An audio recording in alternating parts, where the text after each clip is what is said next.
بسم اللہ الرحمن الرحیم۔ شروع اللہ کے نام سے جو بڑا مہربان نہایت رحم والا ہے۔ ناظرین محترم السلام علیکم۔ آج کی اس ویڈیو میں ہم قوم سمود کے بارے میں بات کریں گے جو قوم عاد کے بعد آباد ہوئی۔ قوم عاد دنیا کی پہلی طاقتور ترین قوم تھی۔ اس قوم نے اللہ تعالیٰ کی نافرمانی کی اور گناہوں کے اندر مبتلا ہو گئے تو اللہ رب العزت نے اس قوم کو دردناک عذاب میں مبتلا کر کے ہلاک و برباد کر دیا۔ اس قوم کو صفائے ہستی سے مٹا دیا گیا۔ قوم عاد کی ہلاکت کے بعد ایک اور قوم وجود میں آئی جس کو قوم سمود کہا جاتا ہے۔ قوم سمود قوم عاد کی ہی نسل میں سے تھی۔ یہ دنیا کی دوسری طاقتور ترین قوم تھی۔ قوم عاد کی تباہی کے بعد آپ کے چھوٹے بھائی سمود کی نسل سے یہ قوم وجود میں آئی جس کو قوم سمود کہا جانے لگا۔ یہ قوم ہجر کے علاقے میں آباد تھی۔ آہستہ آہستہ یہ لوگ پھیلنے لگے۔ اس قوم میں بھی رفتہ رفتہ بت پرستی آ گئی تھی۔ اس وقت یہ علاقہ سعودی عرب میں ہے جو ان دنوں ملائنش خالص کے نام سے جانا جاتا ہے۔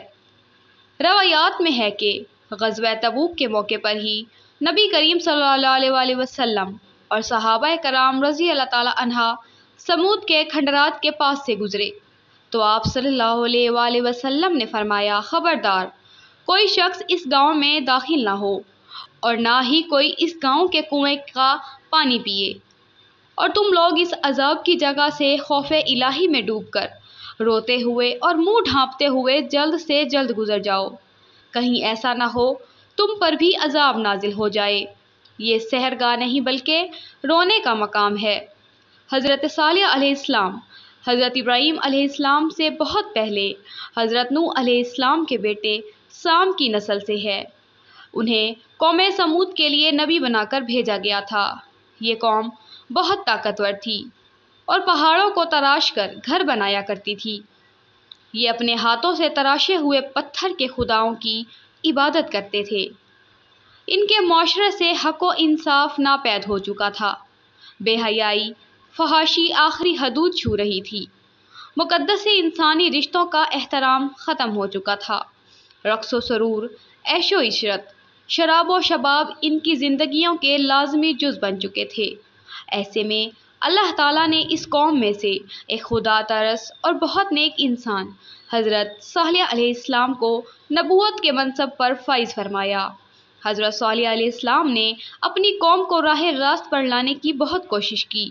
وہ دن رات انہیں سمجھاتے رہتے کہ اے میری قوم، تم اللہ کی عبادت کرو، اس کے سوا تمہارا کوئی معبود نہیں، اسی نے تم کو پیدا کیا اور آباد کیا، تو اس سے مغفرت مانگو۔ حضرت صالح علیہ السلام نے جب اللہ رب العزت کا فرمان سنا کر ایمان کی دعوت دی تو اس سرکش قوم نے آپ سے یہ معجزہ طلب کیا کہ آپ اس پہاڑ کی چٹان سے ایک حاملہ اونٹنی نکالیں جو فرقہ اور ہر قسم کے عیوب و نقائص سے پاک ہو۔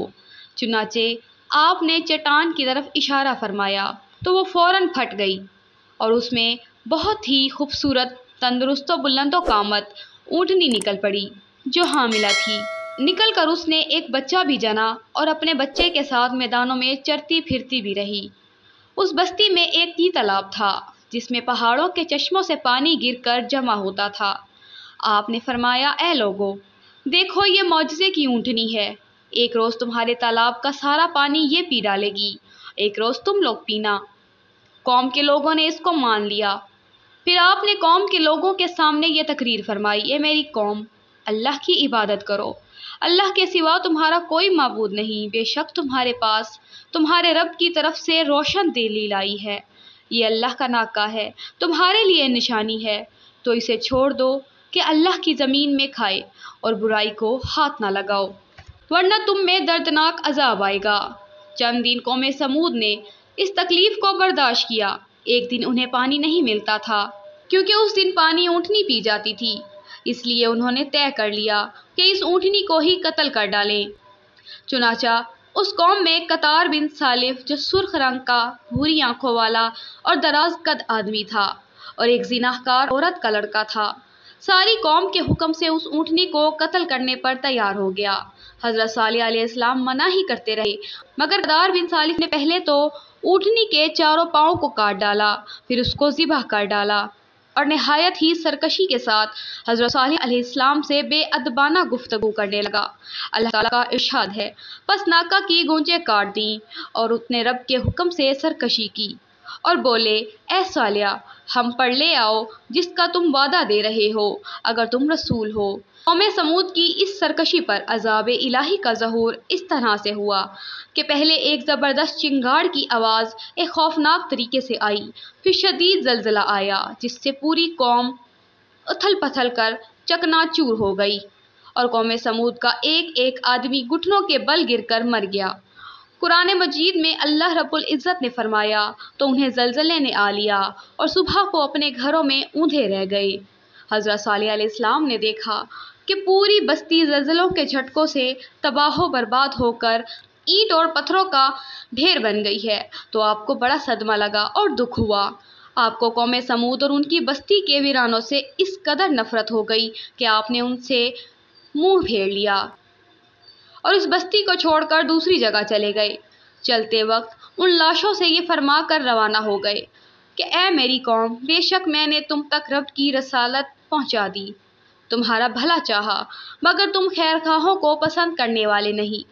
اس واقعے سے یہ سبق ملتا ہے، جب ایک نبی کی اونٹنی کو قتل کرنے والی قوم عذاب الہی میں گرفتار ہو کر تباہ و برباد ہو گئی اور اس طرح فنا ہوئی کہ روئے زمین پر اس کی نسل کا کوئی انسان بھی باقی نہ رہا، تو اللہ کے محبوب آل و اولاد اور اصحاب اور احباب کی شان میں گستاخی اور ان کی بے ادبی کرنے والا کیوں کر اللہ کے عذاب سے بچ سکے گا۔